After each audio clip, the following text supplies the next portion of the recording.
CinemaCon'da taqdim etilgan Spider-Man Brand New Day lavhalari, Supermanning ikkinchi qismida kundoshlar urushi yoki Maxima personajining kino olamiga kirib kelishi va albatta Marvel ichidagi katta o'zgarishlar hamda Doomsday filmi bo'yicha tarqalayotgan gap so'zlar. Shularning barchasiga bugun oydinlik kiritamiz. Kofeni damlab, yaxshilab joylashib oling.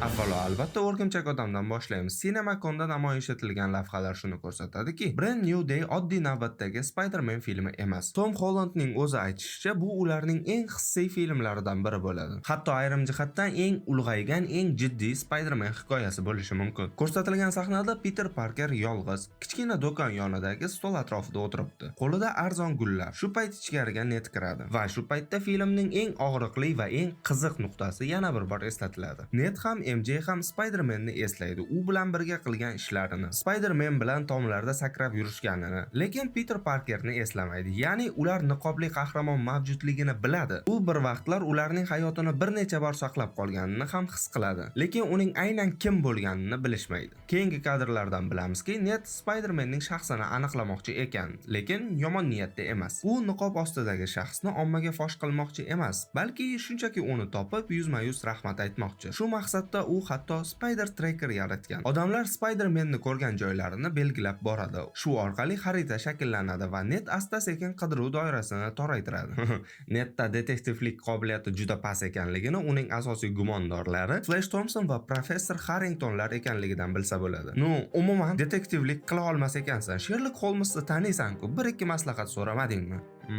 Hatya Sherlock Holmes ham Peter Parkerni hammaning miyasidan o'chirgan.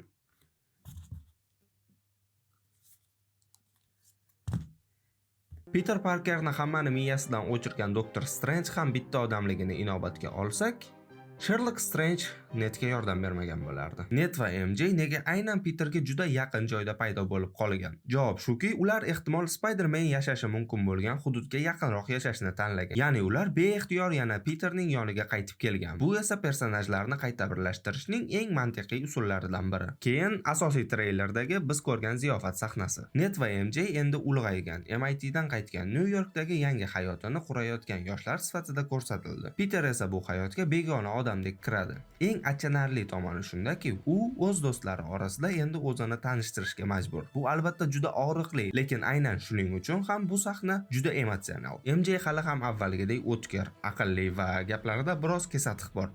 U ziyofatda kamida 50 ta odam bor va statistik jihatdan ulardan eng kamida ikkitasi sotsiopat bo'lishi kerak deydi. Bu o'sha tanish MJ, lekin endi Peter uning uchun shunchaki begona qo'shni xolos. Yana bir muhim detal, MJ yirik bir korporatsiyadan ish taklifini olganini, lekin uni rad etganini aytadi. Sababi MJ sovuq va befarq korporatsiya uchun ishlagisi kelmaydi. Mana shu kichik dialog bu qaysi korporatsiya edi degan savol bilan butun internetni portlatib yubordi, chunki MCUda MJ bergan ta'rifga mos keladigan korporatsiyalar unchalik ham ko'p emas. Bir tomonda Daredevil serialidan Rohan bor. Daredevilni Marvel Netflixdan to'laqonli sotib olgandan keyin Rohan Corp ham Marvel olamiga o'tgan. U korporativ yovuzlik timsoli. Boshqa tomonda Stark Industries. U hali ham bor va uni hozirgi kunda Pepper Potts boshqarmoqda va qurol-yarog' ishlab chiqarish o'rniga ojizlarga yordam bermoqda. Demak, bu korporatsiya aniq Stark Industries emas. Undan tashqari Valentina Allegra de Fontaine boshqaradigan OXE bor. Qaysidir tomondan bu korporatsiya MJning barcha ta'riflariga tushadi. Lekin OXE korporatsiya emas, maxfiy organizatsiya. Agar bu Spider-Man filmi ekanligini hisobga olsak, ko'pchilik Oscorpni, ya'ni Tobey Maguire va Andrew Garfieldlarning O'rgimchak odam filmlaridagi kompaniyani kutyapti.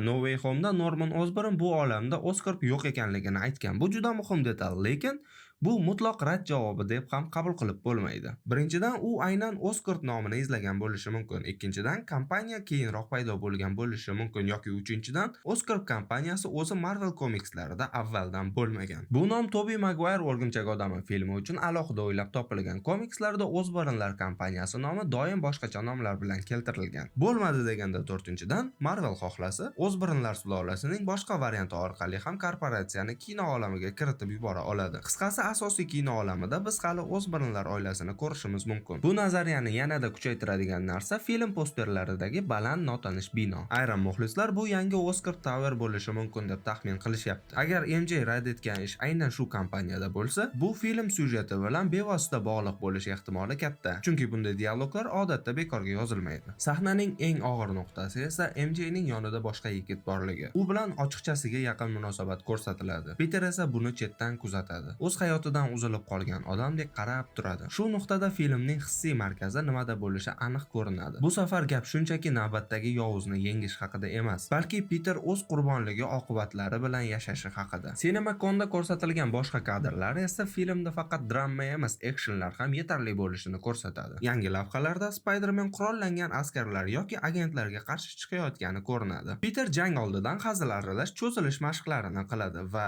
men endi maktab o'quvchisi emasman degan ohangda gapiradi. Bu juda ajoyib, chunki undagi hazillashish ohangi bir oz Andrew Garfield uslubini eslatadi. O'z e'tibor bergan bo'lsangiz, Brand New Day treyleri ham posterlari ham eski Andrew Garfield va Tobey Maguire'larni juda eslatadi. Ayniqsa Andrew Garfield o'rgimchak odamini. Va bu juda ajoyib. Tom Holland o'rgimchak odamini ko'pchilik yosh bola unchalik jiddiy emas der edi. Aynan shu Andrew Garfieldga bo'lgan atsilkalar eski Marvelni sog'ingan muxlislar qalbiga malham bo'ladi va Tom Holland o'rgimchak odamini eskilardek qabul qilishimizga olib keladi.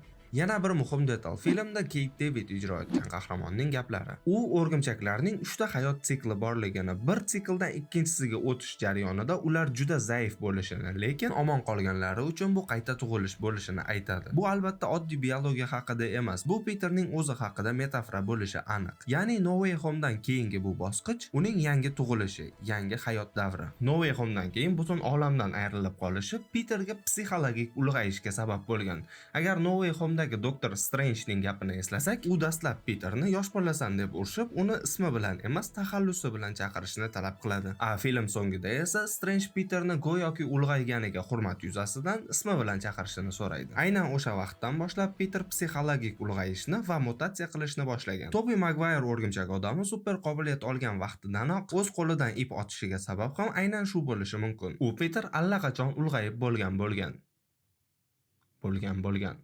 Genial!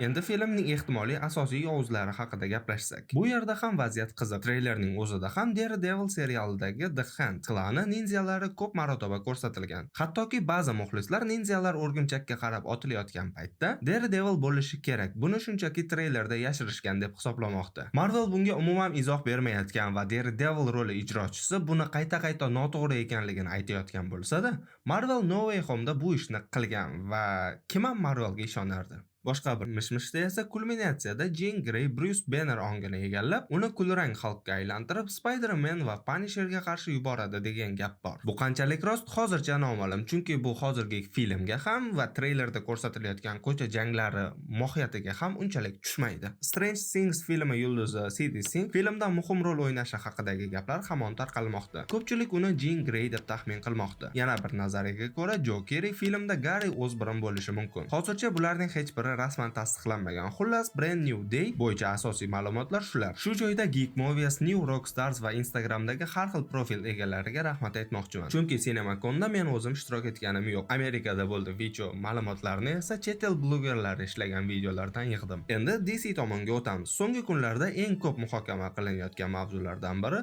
Adria Arjona. Mishmishlarga ko'ra, u James Gunnning DC olamiga qo'shilgan va ilk bor Superman 2 da chiqishi mumkin. Muxlislarning birinchi reaksiyasi tushunarli. Hamma uni Wonder Woman sifatida ko'rishni xohlagan, chunki bu anchadan beri internetdagi Dreamcastlardan biri edi. Lekin ayrim manbalar boshqa variantni aytayapti. Go'yoki u Maxima rolini o'ynashi mumkin. Komikslarda Maxima boshqa sayyoradan kelgan jangchi malika, kuchli, xavfli va ba'zida Wonder Woman bilan bir toifaga qo'yiladigan personaj. Bu ham Gunn uslubiga mos keladi. Ya'ni u to'g'ridan-to'g'ri eski Wonder Woman bilan taqqoslanmaydigan, lekin o'xshash energiyaga ega yangi kuchli ayol qahramon olib kirishi mumkin. Bu rol atrofida yana bir qiziq yoki kulgili muhokama bor.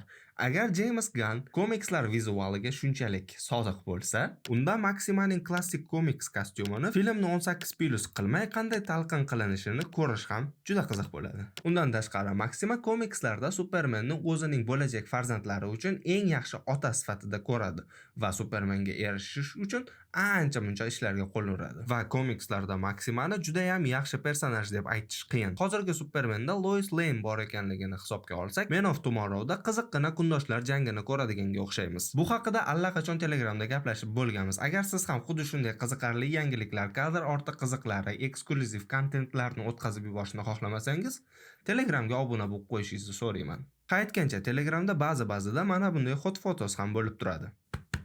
I got you bro. Doomsday bo'yicha tarqalayotgan ilk fikrlar ancha ijobiy. Aytishlaricha, filmning xom versiyasi ichki ko'rsatishdan o'tgan va ko'pchilikning ta'kidlashicha, film eng kamida Infinity War darajasida bo'lishi mumkin. Hattoki filmda hissiy jihatdan juda qattiq yurakni ezadigan o'limlar bo'lishi haqida ham gaplar bor. Eng qiziq joyi, bu safar filmni shunchaki reklama uchun maqtaydigan jurnalistlarga emas, balki ancha sovuqqon tahlil qiladigan odamlarga ko'rsatishgan degan gap yurib. Agar bu to'g'ri bo'lsa, ijobiy fikrlar anchagina jiddiyroq eshitiladi. Lekin Doomsday uchun xavf ham nihoyatda katta. Tarqalayotgan ma'lumotlarga ko'ra, filmning budjeti aktyorlar xarajatlari bilan birga qariyb 400 million dollarga yetishi, marketing esa yana taxminan 300 million dollarni tashkil qilishi mumkin. Bu degani umumiy tavakkal darajasi astronomik ko'lamga chiqadi. Taqqoslash uchun Avengers Infinity War'ning ishlab chiqarish budjeti taxminan 300 million dollar. Ayrim hisob-kitoblarga ko'ra esa 325 million dollar atrofida bo'lgan. Shunday ekan, Doomsday bundan ham qimmatroq va xavfliroq loyiha sifatida ko'rinadi. Bu haqiqiy moliyaviy muvaffaqiyat deb atalishi uchun Marvel deyarli osmon darajadagi natijalarni urishi kerak bo'ladi. Hozirgi bozor sharoitida esa bu juda katta tavakkal. Boshqa tomondan qaraydigan bo'lsak, bu yaxshi yangilik. Agar Marvel haqiqatdan ham mana shuncha ko'p pul tikayotgan bo'lsa, demak ular hech qanaqa sifatdan ham, masshtabdan ham tejamoqchi emas. Va ehtimol aynan shu film MCUni yana katta voqealar bosqichiga olib chiqishi kerak. Fikringizni izohlarda yozib qoldiring. Video yoqqan bo'lsa like bosib, kanalga obuna bo'lib qo'ying. Charchamang.